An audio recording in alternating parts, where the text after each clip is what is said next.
सौभाग्य कोहिनूर श्रीमान संजय जैन, श्रीमती ममता जैन परिवार, ग्रेटर कैलाश, दिल्ली। सौभाग्य भक्त श्रीमान विजेंद्र जैन, श्रीमती निर्मल जैन परिवार, गुरुग्राम। सौभाग्य भक्त श्री मनीष गोधा, श्रीमती सपना गोधा, गोधा एस्टेट परिवार, इंदौर। सौभाग्य भक्त श्रीमती कुंती देवी जैन, श्री राजीव जैन, श्रीमती मीनाक्षी जैन, कावेरी जैन, उदय जैन, सिविल लाइंस परिवार, दिल्ली। सौभाग्य भक्त Shri Amit Jain, CA, Shrimati Anshul Jain, Anshika Jain, Anuttar Jain, green park परिवार, दिल्ली। सौभाग्य भक्त श्री राजीव जैन, श्रीमती साक्षी जैन, श्री आयुष, श्रीमती दिशा अगड़िया, श्री नमन जैन, श्रीमती ईशा जैन परिवार, गुड़गांव। सौभाग्य भक्त श्री आलोक जैन, श्रीमती पायल जैन, कनिष्का जैन, शौर्य जैन परिवार, भजनपुरा, दिल्ली। यहाँ पर जो आज आना हुआ है, आप सभी जानते हैं कि अभी 6 से 8 जनवरी तक परशोड़ा कहने को तो एक ग्राम है, कहने को तो एक ग्राम है। और यदि मान लो मैं जब परशोड़ा जाने के पहले कहता था कि परशोड़ा पंचनाद कराने जा रहा हूँ, तो 4 बार लोग मुझसे पूछते थे परशोड़ा में क्या है, कितने घर हैं, क्या है। क्योंकि जब वो मैप पे भी निकालते तो जल्दी से परशोड़ा मिलता नहीं था, आसपास का मिलता था। तो परशोड़ा कहने को तो ग्राम है, लेकिन मैं हमेशा एक बात कहता हूँ कि जितनी छोटी वस्तु होती है वह उतनी महंगी होती है। जितनी छोटी वस्तु होती है वह उतनी महंगी होती है। किसी के पास में पीतलों का ढेर है, लेकिन किसी के पास एक छोटा सा हीरा होता है, लेकिन हीरा बहुत महंगा होता है और पीतल के ढेर सस्ते हुआ करते। तो परशोड़ा ग्राम में सभी जानते हैं कि अपार जनमानस के बीच में, और जो प्रवीण भाई बता रहे थे कि मैंने भी अपने जीवन में बहुत सारे पंचनाद कराए हैं, और विगत 6 सालों में तो लगभग 40 के आसपास पंचनाद मैंने कराए हैं। अभी जनमानस की कहीं कमी नहीं थी, लेकिन जनमानस की कमी में अंतर इतना होता था कि जो बाहर जनमानस होता था वह मात्र जैनों का होता था, लेकिन परशोड़ा एक ऐसी जगह है जहां पर जनमानस था उस पर जैनों के साथ में जन जन का मानस था। ये परशोड़ा ग्राम में हुआ। वहां पर लग ही नहीं रहा था कि ये जैनों का त्यौहार है, वहां पर लग रहा था कि जन जन का त्यौहार है। वहां के पंचनाद को संपन्न कराने के बाद जो आज यहाँ पर आए, पहले कुछ और था, फिर कुछ और था, फिर कुछ और था, और उसके बाद में आज एक प्रकार से कहना चाहिए कि प्रवीण भाई, सतीश भाई आए, बोले महाराज जी चलना है। हम बोले हमें पैठन जाना है, फिर आना है, फिर जाना है। बोले नहीं, ये जो कार्यक्रम हो रहा है निश्चित रूप से पूरे उल्का नगरी के लिए है, लेकिन परशोड़ा ग्राम में जो ऐतिहासिक पंचनाद प्रतिष्ठा संपन्न हुआ है उसकी एक अनुशंसा, उसकी एक प्रशंसा करने के लिए हम लोग रख रहे हैं कि जो पात्रों ने वहाँ पर आपको ठीक से सुन नहीं पाया, ठीक से सेवा नहीं कर पाए, ठीक से आरती नहीं कर पाए, उनके लिए यहाँ पर ला रहे हैं। तो मैं अभी बैठे बैठे सोच रहा था कि मुझे लगभग 30 मिनट से बैठा रखा है, मेरा नंबर क्यों नहीं आ रहा है। तो फिर मुझे एक बात याद आई कि जब भगवान का समोषण लगता है तो कौन आता है? जब दिव्य ध्वनि खिरती है, गढ़धर आती तो दिव्य ध्वनि खिरती है। तो जब महाराज जी बैठेंगे, जब तक सोधर्मिंद्र नहीं आएंगे, जब तक महाराज जी बोलना कैसे प्रारंभ करेंगे। और मनोज भाई का आना हुआ और माइक मेरे पास में आ गया कि जो हमारे सोधर्मिंद्र आए। मैं ये सोच रहा था कि जब से मिल ही रहा है, क्या बात। तो आपको बताना चाहता हूं कि जीवन में हम लोग बहुत सारे कार्य करते हैं, और पंचनाद एक ऐसा कार्य होता है, कहते हैं प्रत्येक व्यक्ति को अपने जीवन में 5 कार्य जरूर करना चाहिए। सबसे पहला कार्य है, अरे छोड़ो हो गया, सम्मेद शिखर जी की वंदना। सम्मेद शिखर क्षेत्र की वंदना। और वंदना कैसी करना है? जैसी आप करते हो वैसी नहीं, क्योंकि आप लोगों ने जो वंदना करी है उसका परिणाम यह है कि वो पर्यटक स्थल बनने जा रहा है। ये आप सबकी देन है। क्यों देन है? कि कोई हाफ पैंट पहन के जा रहा है, कोई वहाँ कोल्ड ड्रिंक पी रहा है, कोई यहाँ पकौड़ी खा रहा है, कोई यहाँ समोसे खा रहा है। तो यदि प्रत्येक जैनी ने अपने दिल पर हाथ रख के बात करना कि हम जब शिखर जी गए तो हमने ऐसा कार्य तो नहीं किया, शिखर जी के नीचे हमने कोई गलत कार्य तो नहीं कर लिया, तो ये आप सबकी देन है। तो सम्मेद शिखर जी की वंदना करिए। और आप सुनते हैं, कहा जाता है कि एक बार बंदे जो कोई ताके नरक पशुगति ना होए। लेकिन सम्मेद शिखर जी के पहाड़ पे भी भैंस घूमती है, कुत्ते घूमते हैं, बैल घूमते हैं, गाय घूमते हैं। ये तो सम्मेद शिखर जी के पहाड़ पे त्रियंच घूम रहे हैं। मुझसे किसी ने पूछा कि सम्मेद शिखर जी के पहाड़ पे त्रियंच क्यों घूमते हैं, तो मैंने उनको जवाब दिया कि यह वह लोग हैं जो पिछले जन्म में जैनी थे, और जैनी होने के बाद सम्मेद शिखर जी की वंदना करी, लेकिन उल्टे सीधे तरीके से करी। तो इनका पुण्य तो हुआ कि सम्मेद शिखर जी में जन्म लिया, लेकिन पाप करने के प्रभाव से त्रियंच बने, और सम्मेद शिखर जी के त्रियंच बन गए जिन्होंने सम्मेद शिखर जी में पूर्व जन्म में उल्टा सीधा खाया पिया था। तो हम उसे ना बने, क्योंकि एक बार बंदे जो कोई ताकि नरक पशुगति ना हो, बोल रहे हो, पशु ही घूम रहे हैं पहाड़ पर। तो 5 काम जरूर करने का प्रयास करना चाहिए। एक तो सम्मेद शिखर जी की वंदना, दूसरा अपने सौद्रव्य से सिद्ध चक्र महामंडल विधान का पाठ। अभी संजय बोरा जी बोल रहे थे और मुझे बात याद है, आप सभी को याद होगी कि 1983 में आचार्य श्री बिमल सागर जी महाराज का आगमन औरंगाबाद में हुआ था। कितने लोगों ने दर्शन किए थे उनके? बहुत सारे लोगों ने किए। हमने तो नहीं किए कभी दर्शन, लेकिन सुना है बिमल सागर जी बारे में।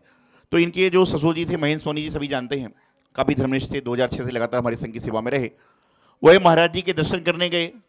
गुरुदेव ने उनसे कहा कि तुम्हें सिद्ध चक्र महामंडल विधान का पाठ कराना है। 1983 में एक ही व्यक्ति सिद्ध चक्र महामंडल विधान का पाठ कराए, बहुत बड़ी बात होती थी। उन्होंने हाथ जोड़कर कहा कि महाराज जी आप आशीर्वाद दीजिए कि मैं इतना सक्षम हो जाऊं। उन्होंने मना नहीं किया। और मैं हमेशा कहता हूं, कोई गुरु महाराज आपको बुलाकर कोई कार्य कहें तो अपने आप को भाग्यशाली, सौभाग्यशाली समझो कि हजारों लोग में मुझे बुलाकर महाराज जी इस योग्य तो समझते हैं कि मुझे कोई कार्य करने कह रहे हैं। बुलाते तो हम पलट आ जाते, पता नहीं क्या त्याग कराने वाले हैं, क्या दान की बात करने वाले हैं। उन्होंने मना नहीं किया। उन्होंने हाथ जोड़कर कहा कि महाराज जी मुझे आशीर्वाद दीजिए कि मैं ये कार्य करा सकूं। और उस समय की परिस्थिति उनकी क्या थी, इनसे अच्छा आपसे अच्छा कोई जानता नहीं। लेकिन उसके बाद से उन्होंने एक नहीं अनेकों अनेक शिक्षक विधान कराए, अनेकों अनेक महाराजों की दीक्षा में भाग लिया। ये आचार्य बिमल सागर जी महाराज अर्थात गुरुओं का आशीर्वाद था कि उन्होंने सिर्फ हाँ करी। हाँ करने गए जब उन्हें पता नहीं था कि इसमें लगने वाला क्या है।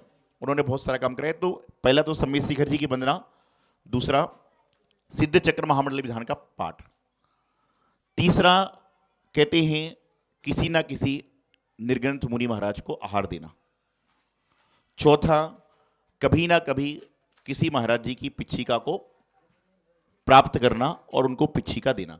क्योंकि पिच्छिका ऐसी चीज होती है, मिलने वाला तो भाग्यशाली होता है, लेकिन जो मुनि महाराज को नई पिच्छिका देता है वह उससे भी सौभाग्यशाली होता है। क्योंकि उस पिच्छी को लेकर महाराज 24 घंटे साथ में रहते हैं। मिलने के बाद तो आपके घर की शोभा बढ़ जाएगी, लेकिन आपके हाथ से दी हुई वस्तु पिच्छी ऐसी है जो 24 घंटे महाराज जी के साथ में हुआ करती है। कितनी चीज हो गई? 5, 4।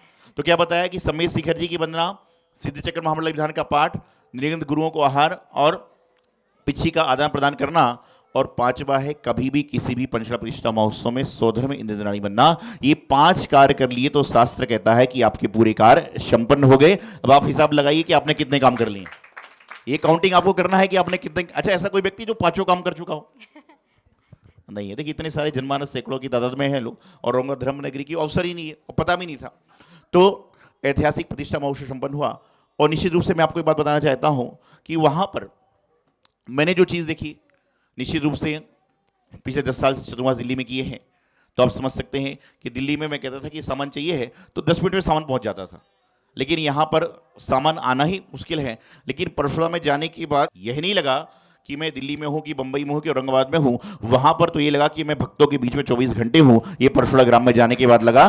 और हम कहीं पर भी हों, किसी भी शहर में हो, किसी भी राज्य में हो, लेकिन भक्तों के बीच में होते हैं तो प्रसन्न हुआ करते हैं। संत को क्या चाहिए? भक्तों के बीच में रहना, तो प्रसन्न हो जाते हैं। तो ये बिल्कुल बहुत बढ़िया पंचला प्रतिष्ठा महोत्सव हुआ। और जहां पर 11 अक्टूबर तक शायद पंचला प्रतिष्ठा महोत्सव की बात नहीं थी, विधि प्रतिष्ठा की बात थी।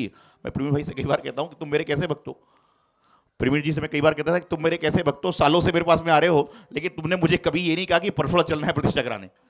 इन्होंने कभी नहीं कहा। 11 अक्टूबर को जब मालूम चला, उसके बाद 12 तारीख को मेरी बात हुई, जब पता नहीं, क्योंकि एक सामाजिक दायरा है, अपनी व्यवस्था है, तो सबको लेके चलना तो उनकी अपनी व्यवस्था थी। और पूरा कार्यक्रम हुआ और आपके सबके सामने परिणाम है कि कितना बढ़िया कार्यक्रम संपन्न हुआ। निश्चित रूप से वहाँ के पात्र, वहाँ के भक्त और वहाँ के जो दानदाता सभी उपस्थित हैं, सभी ने तन मन धन से इस कार्यक्रम को सहभाग लेकर पुण्यार्जन किया। और आपको बताऊं, आप सबने तो कार्य किया, लेकिन जो मेरे संघ के साधु हैं, आप सबने देखा है कि कैसी कैसी व्यवस्था में रहते हैं, लेकिन वहाँ पर रहने के बाद चाहे आहार हो, चाहे बिहार हो, चाहे रहने की व्यवस्था, इन्होंने सिर्फ यही बात कही और कहते भी नहीं, बोले महाराज जी ने आदेश दे दिया, अपना कार्य करना है। तो ऐसे सभी लोग अपना कार्य करते रहे और सभी ने कार्य संपन्न किया। और आज निश्चित रूप से जब मुझे परसों प्रवीण भाई ने बताया कि वहाँ पर चलना है और पाटनी परिवार और लोहाड़े परिवार उल्का नगरी में है, तो मैं तो ये समझ रहा था कि परसोला वाला पाटनी परिवार है, लेकिन तो मैं ये समझ रहा था। लेकिन जैसे ही मुझे प्रातःकाल इन्होंने फोटो भिजवाई, कीर्ति जी की फोटो देखी, और लगातार 2003 में जब इनके ग्राम में हम गुरु जी के संग में, जैसे साधु लोग मेरे साथ में ना, हम अपने गुरु के साथ में इनके गांव में गए थे, तो मैं समझता हूँ वहाँ पे 2 घर थे जैन समाज के। और आप सोचिए जहां पर 2 घर महाराज 2 घर जैन समाज के हो और संत यदि 24 हो तो कितने ठहर सकते हैं? 2 घर यदि हो और संत यदि 24 हो तो कितने ठहर सकते हैं? लोग बोल रहे 1 घंटा ठहरना मुश्किल है। लेकिन वहां पर मुझे लगता है लगभग 18-20 दिन का प्रवास हुआ कि इनके 2 घर परिवार के थे और उन्होंने 24 साधुओं को 18 से 20 दिन ठहराया। और परशुड़ा जैसे ही वहां पर पूरे जैन लोग तो आते थे, लेकिन अजैन के लोग आते थे। अभी वो भजन भी सुनाएगी, बहुत वहां पर लोग डेली शाम को भैया रोटी करने आते थे, आहार आदि की क्रिया में सम्मिलित नहीं होते थे, लेकिन बाकी सारा काम जैन समाज से अजैनेतर लोग भी करने का प्रयास करते थे। तो लगातार ये तो अच्छा संचालन भी करते हैं, बोलते भी हैं, और यहाँ पर पहुंचना हुआ। तो मैं आपको इतनी बात बताना चाहता हूं कि जीवन में आपको कोई भी कार्य करने का अवसर मिलता है, यदि आपकी संगति अच्छी है तो उस कार्य को आप अच्छे से कर लोगे। जैसे गाजर है, गाजर समझते हैं, खाना नहीं चाहिए जैनियों को। और जो ये रूह अफ़ज़ा पीते हैं ना, रूह अफ़ज़ा, उसमें भी गाजर डली होती है। तो जिनका गाजर का त्याग है उनको रूह अफ़ज़ा नहीं पीना चाहिए। तो गाजर जो होती है, एक ही गाजर है, उसके 2 टुकड़े कर दीजिए, एक को चीनी में डाल दीजिए और एक को नमक में डाल दीजिए, तो चीनी वाली गाजर क्या बन जाएगी? मुरब्बा बन जाएगी। चीनी वाली गाजर क्या बन जाएगी? मुरब्बा बन जाएगी। और जिसमें नमक लगा होगा वो क्या बन जाएगी? अचार बन जाएगी। तो दोनों गाजर एक ही थी, लेकिन जैसी संगति में गई, चीनी के साथ में गई, तो वह क्या हुआ? मुरब्बा बन गई, अर्थात मीठी हो गई। और नमक के साथ में मिली तो क्या हुआ? वह अचार बन गई। तो हम एक ही माता पिता के घर में जन्मे हैं, लेकिन एक व्यक्ति अच्छी संगति करता है तो उसका नाम लोग अच्छे से लेते हैं। ये तो पारसनाथ भगवान रोक कमठ का नाम आप सभी को पता ही है। मंदिर में जाओ, आप लोग मंदिर जाते हैं तो क्या पढ़ते हैं? क्या पढ़ते हो मंदिर में? मंदिर में जाते हैं तो हम लोग क्या पढ़ते हैं? हाथ जोड़िए सभी लोग। मंदिर जाते हैं, जोर से बोलिए, मंदिर जाते हैं, मंदिर जाते हैं, पढ़ते हैं जिनवाणी। जिनवाणी पढ़ते हैं ना सभी लोग? मंदिर जाते हैं, पढ़ते हैं जिनवाणी, और घर पर आकर मंदिर जाते हैं, पढ़ते हैं जिनवाणी, और घर पर आकर करते हैं मनमानी। क्या होता है? मंदिर में जिनवाणी पढ़ रहे हो, घर में आके मनमानी करते हो, तो फल कैसे मिलेगा? मंदिर में पढ़ रहे हो कि किसी का दिल दुखाना गलत है, किसी को तकलीफ देना गलत है, ये सब जिनवाणी पढ़ रहे हो, मेरी गुरुवाणी सुन रहे हो, लेकिन जैसे ही घर पे आते हो। बचपन में जब मैं मंदिर जाता था तो मेरी माँ मुझे कहती थी कि बोले मंदिर से कोई वस्तु लेके घर मत आना। आप सबसे भी आपके माता पिता ने कहा होगा और अब भी अपने बच्चों को कहते होंगे, लेकिन लोगों ने उस बात को गलत समझ रखा है। माँ ने कहा था कि मंदिर से कोई वस्तु घर लेकर मत आना, तो आप मेरी बातों को 1-1 घंटे सुनते हो, लेकिन माँ की याद आती है कि मंदिर से कोई वस्तु घर लेकर मत आना, तो प्रवचन सुन के वहीं छोड़कर आ जाते हो कि मंदिर से कोई वस्तु लेकर नहीं आना। तो ऐसा हो रहा है संसार में। लेकिन वस्तु लाने का मतलब था कोई सामान लेकर मत आओ। तो जीवन में क्या है कि हम लोग जाते हैं, गुरु दर्शन करते हैं, मंदिर के दर्शन करते हैं, शिखर जी की वंदना करते हैं, कचरी तीर्थ पर जाते हैं। प्रवीण भाई बता रहे थे कि जब मेरा 2008 में चतुर्मास कचरी जी हुआ था, गुरुदेव के संग में हुआ था, तो मेरे मन के भाव थे कि यदि 23वां चौमासा मेरा जीवन साधु जीवन का हो तो एक कचरी जी हो। और यहाँ पर जो आना हुआ है और जो भी रहना हो रहा है वह सिर्फ और सिर्फ कचरी जी चतुर्मास के कारण आना हुआ। और आप सभी ने देखा कि चतुर्मास के दौरान बहुत सारी कार्य समिति ने की और बहुत सारा काम वहाँ पर संपन्न होने का प्रयास हुआ। तो आप मंदिर जाते हो, मंदिर जाने के बाद क्या इधर की बात करते हो, इसलिए कल्याण आपका हो नहीं पाता।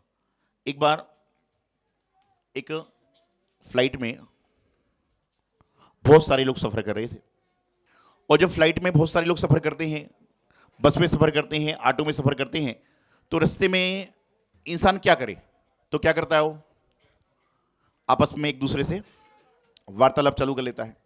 तो फ्लाइट में 3 लोग बैठे थे, एक व्यक्ति खिड़की की तरफ बैठा था और 2 लोग साइड में बैठे थे। तो दोनों ने अपना वार्तालाप चालू कर दिया। पहले ने पूछा, भाई आप कहाँ के रहने वाले हो? दूसरे ने जवाब दिया, मैं औरंगाबाद का रहने वाला हूं। तो पहला बोलता, मैं भी औरंगाबाद का रहने वाला हूं।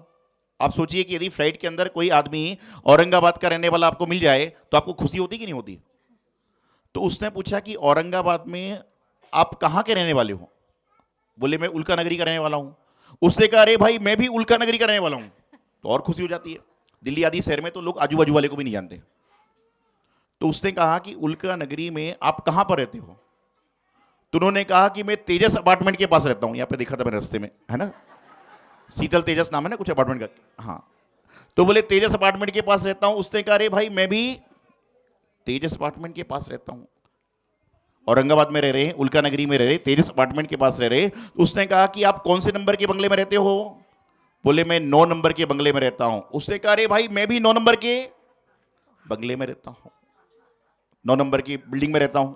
बिल्डिंग में तो होते हैं ना ABCD कौन होते हैं।